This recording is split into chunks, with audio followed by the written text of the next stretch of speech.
Vous êtes traité comme un criminel juste parce que vous fumez, exclu des terrasses, regardé avec dégoût, insulté dans la rue, et tout le monde trouve ça normal. Aujourd'hui, je vais vous révéler comment les fumeurs sont devenus les nouveaux parias de la société, victimes d'une discrimination légale que personne n'ose dénoncer. Et pourquoi cette persécution organisée cache quelque chose de bien plus sombre. Restez jusqu'au bout car ce que vous allez découvrir sur la manipulation sociale va vous bouleverser. Il y a 50 ans, James Dean fumait à l'écran. Serge Gainsbourg en plateau télé. Simone de Beauvoir dans les cafés parisiens. Fumer était un acte de liberté, de rébellion, d'intelligence même. 80% des médecins fumaient. Les pubs vantaient les cigarettes comme anti-stress, coupe-faim, symbole de réussite sociale. Mais en 30 ans, tout a basculé. Aujourd'hui, 67% des Français considèrent les fumeurs comme des pestiférés. 43% refusent de sortir avec un fumeur. 38% des employeurs avouent discriminer à l'embauche illégale mais pratiquée. Les fumeurs sont bannis des terrasses, parqués dans des zones, traités comme du bétail toxique. Une mère qui fume est jugée indigne. Un père fumeur est un mauvais exemple, un jeune qui fume est un délinquant en devenir. Mais voici ce qu'on ne vous dit pas. Cette stigmatisation est orchestrée, planifiée, documentée. Le manuel de l'OMS de 2008 explique comment créer la honte sociale. Je cite, « Utiliser la pression sociale pour dénormaliser le tabagisme, créer un environnement hostile aux fumeurs, c'est écrit noir sur blanc, vous êtes les cobayes d'une expérience de manipulation sociale massive. » Les campagnes anti-tabac utilisent les mêmes techniques que la propagande de guerre, déshumanisation, culpabilisation, isolation. Les photos sur les paquets ne sont pas pour vous informer, mais pour vous humilier. Les interdictions ne sont pas pour protéger, mais pour exclure. Les taxes ne sont pas pour dissuader, mais pour punir. Si cette révélation vous choque, abonnez-vous maintenant et activez la cloche. Je révèle chaque semaine les manipulations cachées.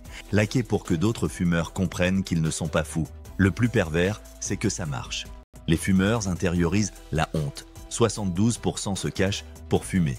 58% mentent sur leur consommation. 45% évitent certains lieux par peur du jugement. Cette honte augmente le stress. Et qu'est-ce qui soulage le stress d'un fumeur? Une cigarette. La stigmatisation renforce l'addiction. C'est prouvé scientifiquement. Une étude sur 3000 fumeurs montre que ceux qui se sentent discriminés fument 20% de plus. Le jugement social crée un cercle vicieux. Plus vous êtes jugé, plus vous fumez, plus vous fumez, plus vous êtes jugé. Les conséquences psychologiques sont dévastatrices. Anxiété sociale multipliée par 3. Dépression augmentée de 40%, isolement volontaire pour 30% des fumeurs, certains ne sortent plus, ne cherchent plus l'amour, refusent des promotions pour éviter l'exposition. Une fumeuse de 35 ans témoigne « Je me sens comme une lépreuse, les gens s'écartent, retiennent leur respiration, me regardent avec dégoût, j'ai arrêté d'aller aux soirées, un père de famille, mes enfants ont honte de moi à l'école, les autres parents me jugent, je fume en cachette comme un criminel, mais analysons l'hypocrisie monumentale, l'alcool tue 49 000 personnes par an, mais boire est social, la malbouffe tue 200 000 personnes, mais McDo est partout, la pollution tue 48 000 personnes, mais on roule tous en voiture, les antidépresseurs créent des zombies, mais c'est remboursé. Pourquoi cette fixation sur le tabac? Première raison, c'est visible. On ne voit pas l'alcoolique fonctionnel, le dépressif sous Xanax, l'obèse qui se gave en secret, mais le fumeur, on le voit, on le sent, c'est la cible parfaite. Deuxième raison, ça détourne l'attention. Pendant qu'on tape sur les fumeurs, on ne parle pas des vrais scandales, pesticides, perturbateurs, endocriniens, ondes, pollution industrielle. Troisième raison, ça rapporte 16 milliards de taxes, plus les amendes, les patchs, les consultations, le fumeur est une vache à lait qu'on traite en la méprisant. La discrimination anti-fumeur est devenue acceptable, même encouragée. On peut insulter un fumeur dans la rue, personne ne dira rien, refuser de louer à un fumeur, légal, virer quelqu'un qui sent le tabac, toléré. Imaginez si on faisait ça pour le poids, la religion, l'orientation sexuelle. Scandale immédiat. Mais pour les fumeurs, c'est open bar, les non-fumeurs se sentent supérieurs moralement, c'est le nouveau racisme acceptable. Le dernier groupe qu'on peut discriminer légalement, une étude américaine montre que les fumeurs sont plus discriminés que les ex-détenus à l'embauche, plus rejetés que les personnes en surpoids dans les relations, plus exclus que n'importe quelle minorité. Mais voici la vérité qui dérange. La plupart des fumeurs sont pauvres, stressés, anxieux, déprimés. 60% des fumeurs gagnent moins que le SMIC, 40% ont des troubles mentaux, 30% ont subi des traumas. On punit les victimes, pas les coupables. Philip Morris fait 100 milliards de profits. Les PDG du tabac ne fument pas. Ils regardent que les pauvres s'entretuer pour leur poison.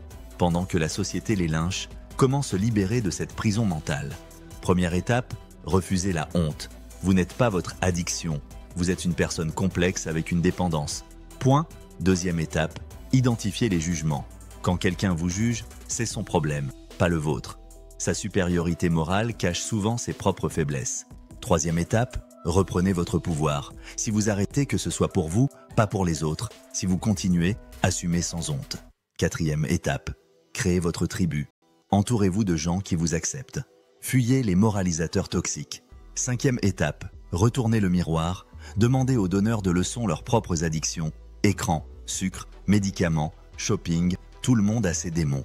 La vraie libération n'est pas d'arrêter de fumer pour plaire, c'est de vivre sans la peur du jugement. Que vous fumiez ou non, vous méritez le respect. Les fumeurs ne sont pas des citoyens de seconde zone, ce sont des humains avec une addiction légale exploitée par l'industrie, puis lynchée par la société. Double peine injuste. Si vous voulez arrêter, faites-le. Faites-le par amour pour vous, pas par peur du rejet. Si vous ne voulez pas, c'est votre droit, votre corps, votre choix. Ne laissez personne vous définir par une cigarette. Vous valez 1000 fois plus que ça. Cette vidéo peut libérer des millions de fumeurs de la honte. Partagez-la massivement. Ensemble, dénonçons cette discrimination légale. Abonnez-vous pour plus de vérités qui dérangent.